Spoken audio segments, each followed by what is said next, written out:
வணக்கம் நேயர்களே, நீங்கள் கேட்டுக்கொண்டிருப்பது அண்ணா சமுதாய வானொலி 90.4 அலைவரிசை. இது இந்தியாவின் முதல் சமுதாய வானொலி. நேயர்களே, இப்பொழுது நாம் கேட்கவிருப்பது நமது அண்ணா சமுதாய வானொலியும் மதராஸ் உர நிறுவனமும் இணைந்து வழங்கும் பிரதமரின் பிரணாம், தாய்பூமியின் மறுசீரமைப்பு, ஊட்டச்சத்து விழிப்புணர்வு மற்றும் மேம்படுத்தலுக்கான திட்டம் பற்றிய தொடர் நிகழ்ச்சியின் 27ஆம் பாகமாக விவசாயிகளின் வருமானத்தை பெருக்குவதற்கு உணவு பதப்படுத்தும் தொழில்நுட்பங்கள் பற்றியும் மண்ணில்லா முறையில் மக்காச்சோள பசுந்தீவன உற்பத்தி முறை குறித்தும் தெரிந்து கொள்ள இருக்கிறோம். இது குறித்து விளக்குவதற்காக நம்முடன் இணைந்திருக்கிறார் மதராஸ் உர நிறுவனத்தில் பணிபுரியும் உர விநியோகத்துறை மேலாளர் திரு கணபதி அவர்கள். வாங்க நிகழ்ச்சியை கேட்கலாம். அண்ணா சமுதாய வானொலி நேயர்களுக்கு வணக்கம். இன்று விவசாயிகளின் வருமானத்தை பெருக்குவதற்கு உணவு பதப்படுத்தும் தொழில்நுட்பங்கள் இதை பற்றி பார்க்குறோம். நம்ம இந்திய கலாச்சாரத்தில் ஒரு பகுதி உணவு பதப்படுத்துறது. இந்த செயல் தொன்று தொட்டு இருந்து வருது.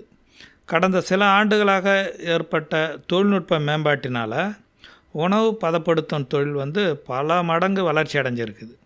நம் நாடு விவசாய நாடாக இருந்தாலும் விவசாயிகளுக்கு ஓரளவு தான் வருமானம் கிடைக்கிறது.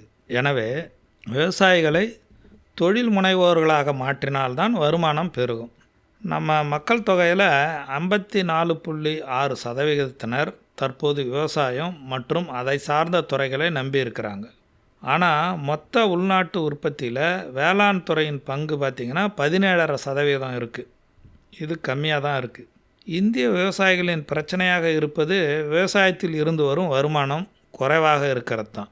தேசிய மாதிரி ஆய்வு அமைப்பு national sample survey organisation data பிரகாரம் நம்ம நாட்டில் 70% விவசாயிகளின் மாத வருமானம் 10,200 ரூபாய் 2021 கணக்கெடுப்பின்படி.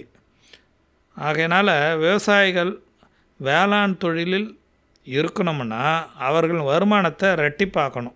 இப்போதைய தேசிய முன்னுரிமை இலக்காக இதை வைக்கணும்.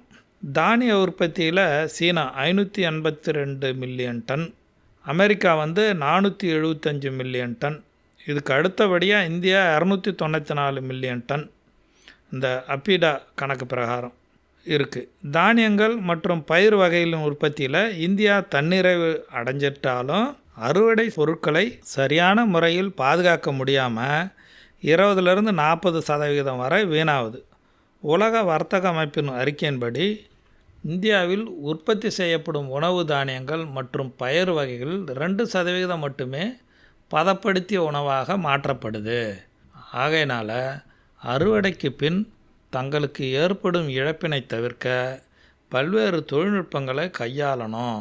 அதிக லாபம் வரணும்னா இந்த தொழில்நுட்பங்களை கையாளணும். உணவுப் பொருட்களை பல்வேறு புதிய தொழில்நுட்பங்களின் உதவியால் பதப்படுத்த பொருட்களாக மாற்றுவதன் மூலம் நீண்ட நாட்களுக்கு கெடாமல் பாதுகாக்கலாம். இதனால் உணவு உற்பத்தி இல்லாத காலங்களில் கூட அதன் தேவையை பூர்த்தி செய்யப்படும் வாய்ப்பு நமக்கு இருக்குது. மாறி வரும் மக்களின் உணவு பழக்க வழக்கங்களுக்கு ஏற்ப வேளாண் பொருட்களை பதனம் செய்யும் துறையில் கண்டறியப்பட்டுள்ள புதிய தொழில்நுட்பங்களின் மூலம் மதிப்பு கூட்டப்பட்ட உணவு தொழிலில் பிற நாடுகளுக்கு ஈடாக நம் நாடும் தற்போது முன்னேறி வருது. இது இல்லாமல் பதப்படுத்தப்பட்ட உணவுப் பொருட்களை ஏற்றுமதி செய்வதற்கு நல்ல வாய்ப்பும் இருக்குது. நமது நாட்டின் அந்நிய செலாவணியை அதிகரிக்கவும் இது உதவுது. உணவு பதப்படுத்துதல் மற்றும் மதிப்பு கூட்டுதல் இவற்றின் தேவை என்ன? விவசாயிகளின் லாபத்தை மேம்படுத்துவதற்கு மதிப்பு கூட்டல் அத்தியாவசியமாகிறது. விவசாயிகளின் வாழ்வாதாரத்தை மேம்படுத்தி கிராமப்புற மக்களுக்கு வேலை வாய்ப்புகளை அளிக்கவும் இந்த உணவு பதப்படுத்துதலும் மதிப்பு கூட்டுதலும் முக்கிய பங்கு வகிக்கிறது. நல்ல தரத்திலும் பாதுகாப்பான முறையிலும் உணவுப் பொருட்களை நுகர்வோருக்கு வழங்குவதற்கு இது மிகவும் முக்கியமாகுது. உற்பத்தி செய்யப்படும் உணவுப் பொருட்களை பதப்படுத்துறதுனால அறுவடைக்கு பின் ஏற்படும் இழப்புகளையும் நம்ம குறைக்கலாம். உணவுப் பொருட்களின் ஏற்றுமதியை உயர்த்தி இறக்குமதி தேவையை குறைச்சிக்கலாம். இதன் மூலம் நாட்டில் அந்நிய செலாவணி அதிகரிக்க வழிவகை செய்யுது. வேளாண்மை சார்ந்த பிற துணை தொழில்களின் வளர்ச்சிகளையும் இது ஊக்குவிக்குது. கிராமப்புற பொருளாதாரமும் மேம்படுது. இந்தியாவின் உற்பத்தி, வளர்ச்சி, நுகர்வு மற்றும் ஏற்றுமதி ஆகியவற்றின் அடிப்படையில் உணவு பதப்படுத்துதல் என்ற துறை என்பது இந்தியாவின் மிகப்பெரிய துறைகள் ஒன்றாகும். இந்த துறையில் பழங்கள், காய்கறிகள், தானியங்கள், சிறுதானியங்கள் மற்றும் பருப்பு வகைகள், இறைச்சி, பால், பால் பொருட்கள், மிட்டாய், சாக்லேட், கொக்கோ பொருட்கள், சோயா சார்ந்த பொருட்கள் மற்றும் உயர்தர புரத உணவுகள் போன்ற பல்வேறு உணவு வகைகளை பதப்படுத்துதலுக்கு முக்கியத்துவம் அளிக்கப்படுது. சிறுதானியங்களை மதிப்பு கூட்டும் தொழில்நுட்பம், இதை பற்றி பார்க்கலாம். சிறுதானியங்களின் உற்பத்தி மற்றும் நுகர்வை ஊக்குவிக்கும் வகையில் இந்திய அரசு 2018 ஏப்ரல் மாதம் சிறுதானியங்களை சோளம், கம்பு, கேழ்வரகு, தினை, சாமை, குதிரைவாலி ஊட்டச்சத்து மிக்க தானியங்களாக அறிவித்திருக்கு. உள்நாடு மற்றும் உலகளாவிய தேவையை உருவாக்கவும் மக்களுக்கு ஊட்டச்சத்து உணவு வழங்கவும் இந்திய அரசாங்கம் 2023ஆம் ஆண்டை சர்வதேச சிறுதானிய ஆண்டாக அறிவிச்சிருக்கு. ஐக்கிய நாடுகள் சபையும் இதை அங்கீகரித்திருக்கு. இந்தியாவின் முன்மொழிவை 72 நாடுகள் ஆதரிச்சிருக்கு. ஐக்கிய நாடுகளின் பொது சபை 2023ஆம் ஆண்டை சர்வதேச சிறுதானியங்கள் ஆண்டாக international year of millets March 5, 2021 அறிவிச்சிருக்கு. பல நூற்றாண்டுகளாக சிறுதானியங்கள் இந்தியாவின் முக்கிய உணவுப் பொருளாக இருந்திருக்கு. ஆனால் படிப்படியாக இதன் பயன்பாடு குறைஞ்சி பசுமை புரட்சிக்கு பின்ன சிறுதானியங்கள் முக்கியத்துவம் ரொம்ப குறைஞ்சிருச்சு. ஏன்னா கோதுமை மற்றும் நெல்லின் உற்பத்தி திறன் அதிகம் இருக்கிறதுனால சிறுதானியங்களின் உற்பத்திக்கு முக்கியத்துவம் கொடுக்கப்படலை. எனவே உணவே மருந்து என்பது நம் முன்னோர்களின் வாக்கு. தற்போது மருந்தே உணவு என்ற நிலைமை ஏற்பட்டிருக்கு. மருத்துவ வசதி இல்லாத காலத்தில் நம் முன்னோர்கள் நலமுடன் வாழ்ந்தனர். ஆனால் இன்று பலவிதமான நோய்களால் பாதிக்கப்பட்டு அவஸ்தைப்படுறோம். அதிலும் குறிப்பாக உணவு பழக்கத்தினால் ஏற்படும் சர்க்கரை நோய், இருதய நோய் மற்றும் புற்றுநோயெல்லாம் அதிகரிச்சிருக்கு. சிறுதானியங்கள் மிகவும் பழம்பெருமை வாய்ந்த சத்தான உணவு. உலக அளவில் அதிகம் உட்கொள்ளப்படும் தானிய வகைகளை கேழ்வரகு, கம்பு, வரகு, சாமை, குதிரைவாலி, பனிவரகு, சோளம் போன்ற சிறுதானியங்களே முதலிடத்தை வகிக்கிறது. இப்போ இந்த ஆராய்ச்சி கூடங்கள்லேயும் நிறுவனங்கள்லேயும் சிறுதானியங்களை பயன்படுத்தி பல்வேறு வகையான மதிப்பு கூட்டப்பட்ட பொருட்கள் தயாரிக்கும் முறைகளை குறித்து பயிற்சிகள் வழங்குகிறாங்க. அதில் சிறுதானிய அடை மிக்ஸு, சிறுதானிய புட்டு மிக்ஸு, சிறுதானிய களி மிக்ஸு, சத்து மாவு mix, biryani mix, Pongal mix, noodles, இதை மாதிரி இன்ஸ்டன்ட் ஃபுட்டு உடனடி தயார் நிலை உணவுகளை மட்டும் இல்லாமல் பேக்கரி ஃபுட்ஸ், அதனால் ரொட்டி, கேக்கு, பிஸ்கட்டு இதுக்கான பயிற்சிகளையும் நிறுவனங்கள் வழங்குது. சிறுதானியங்கள்லேருந்து பிஸ்கட் தயாரிக்கிறது எப்படின்னு பார்ப்போம். ஒவ்வொரு சிறுதானியத்திலையும் ஒவ்வொரு சத்துக்கள் மிகுந்திருப்பதை கருத்தில் கொண்டு கம்பு, தினை, சாமை, குதிரைவாலி போன்றவற்றை கொண்டு அரிசி தயாரிக்கும் தொழில்நுட்பம் உருவாக்கப்பட்டிருக்கு. இந்த சிறுதானிய அரிசி ஒப்புமையில் பல்வேறு சிறுதானியங்கள் மாவை ஒன்றா கலந்து அதனை பிழிதல் தொழில்நுட்பத்தின் மூலம் அரிசியாக மாற்றம் செய்யப்படுகிறது. இதன் மூலம் ஒரே அரிசியிலிருந்து பல்வேறு சிறுதானியங்களின் சத்துக்களை பெற முடியும். பிழிதல் தொழில்நுட்பம் பெற்றது சிமுலேட்டட் ரைஸ் அனலாக்.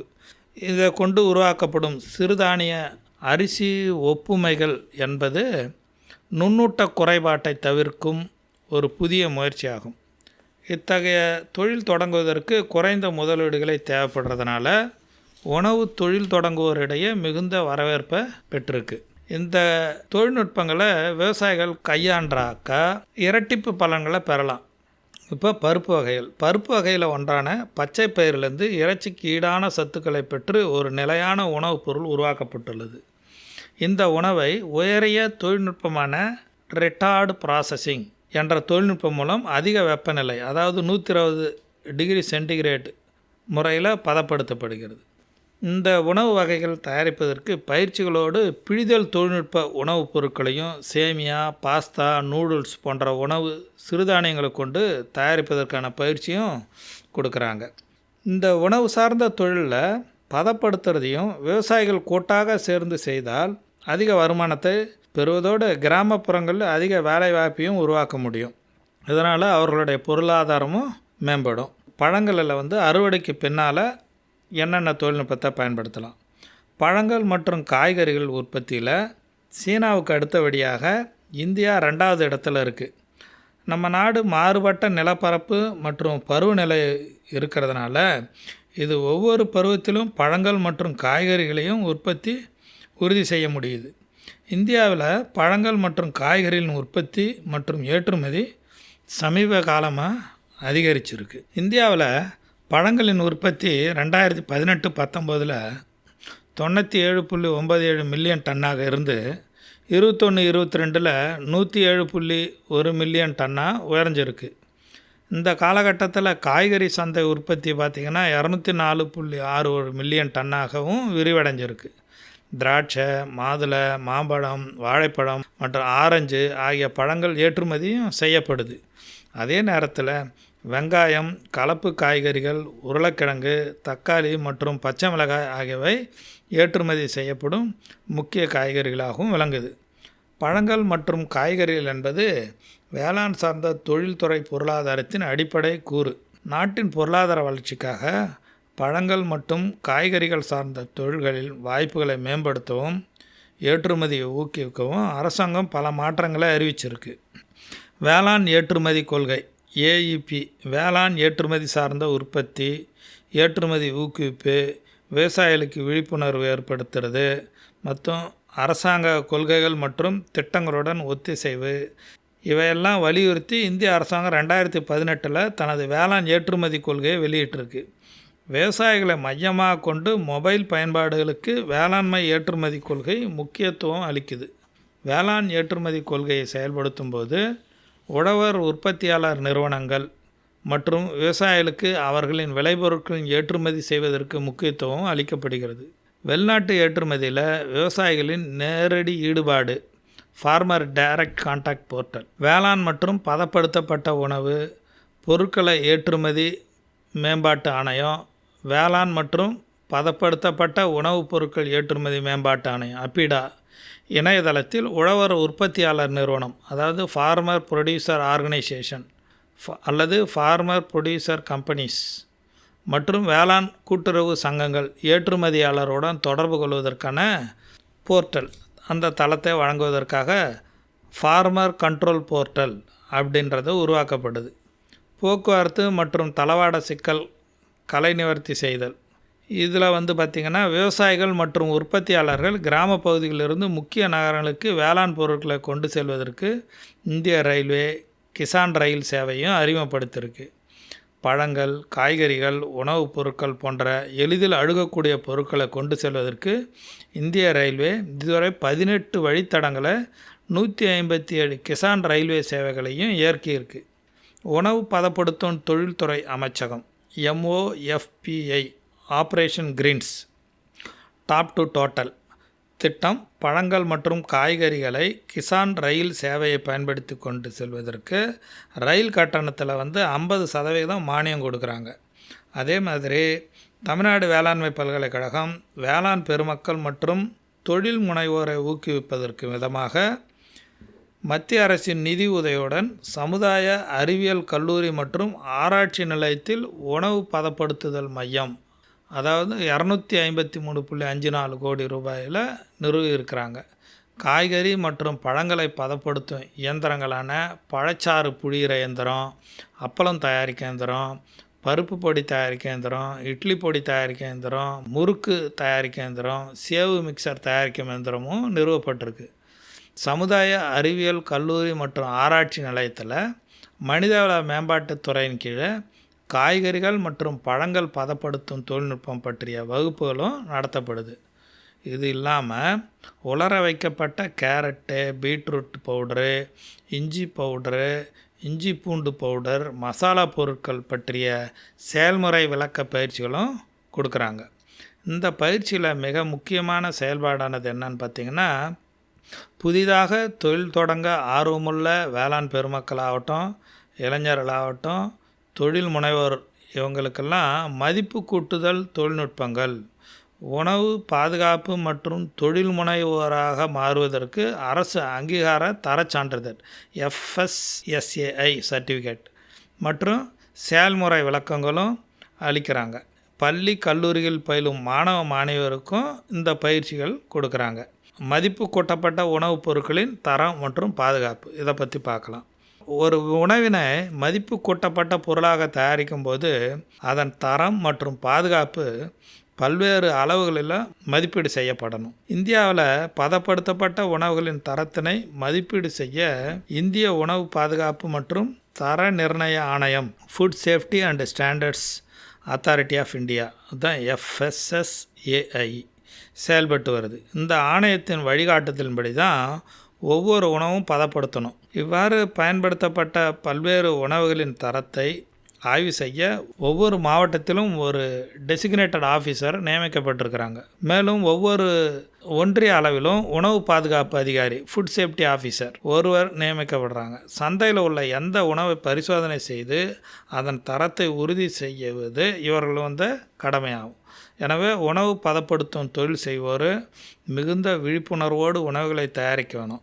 இது இல்லாமல் உணவு சார்ந்த எந்த தொழில் செய்தாலும் அவர்கள் இந்த உணவு பாதுகாப்பு மற்றும் தரநிலை ஆணையத்தின் உரிமம் FSSAI லைசன்ஸ் பெற்றிருக்கிறது ரொம்ப அவசியம்.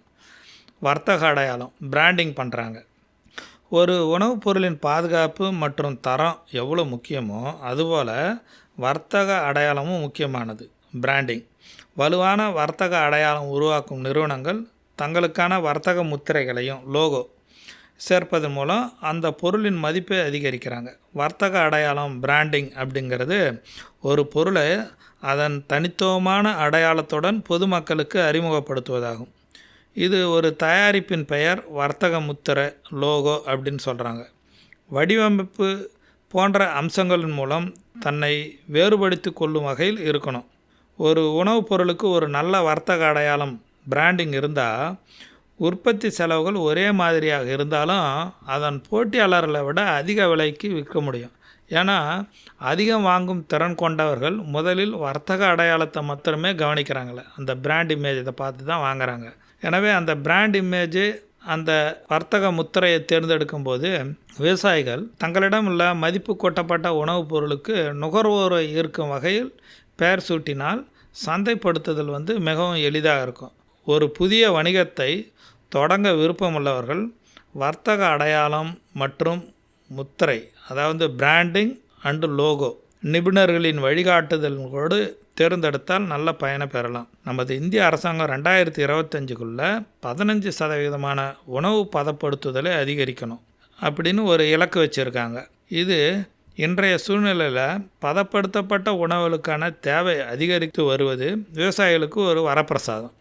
நமது விவசாயிகள் வேளாண்மையில் அதிநவீன தொழில்நுட்பங்களை பயன்படுத்தி வேளாண் உற்பத்தியை அதிகப்படுத்தி இருக்கிறாங்க. அதுபோலவே உணவு பதப்படுத்தும் தொழில்நுட்பத்திலும் நவீன தொழில்நுட்பங்களை கற்றறிந்து உணவுப் பொருட்கள் வீணாவதை தடுப்பதோடு இல்லாமல் தங்களின் வாழ்வாதாரத்தை பெருக்கி ஒரு நிலையான வருமானத்தையும் உருவாக்கலாம்.